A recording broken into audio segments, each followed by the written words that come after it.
Sabi ni Rich Dad Poor Dad, make your money work for you. So here are 6 ways to make your money work for you.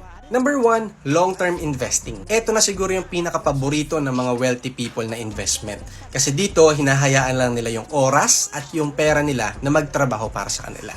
Favorite nila yung compounding interest. Number 2, dividend stocks. Ito naman yung type ng investment na nagbibigay ng cash flow sa'yo. Gamit yung mga dividends na binibigay ng companies na napili mo.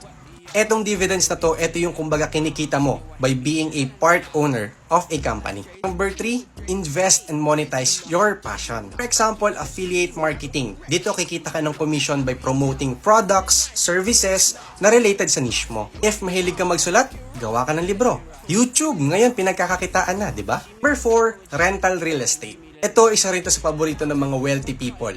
Bakit? Kasi may passive income, tax benefits, and madami pang iba. Plus, yung value ng real estate lumalago o lumalaki din over time habang nagde-develop yung areas around sa property mo. Number 5, VUL Cash Flow Fund. Ito yung type ng VUL plan na nagbibigay ng payout sa mga tao nag-i-invest. So, aside sa protection, meron ka ding investment or cash flow na napupunta or natatanggap mo. And lastly, business idea. Siyempre, ito yung pinaka-popular. Kumbaga, dito kumikita ka by selling a product or rendering a service na makapag-solve ng problem ng ibang tao.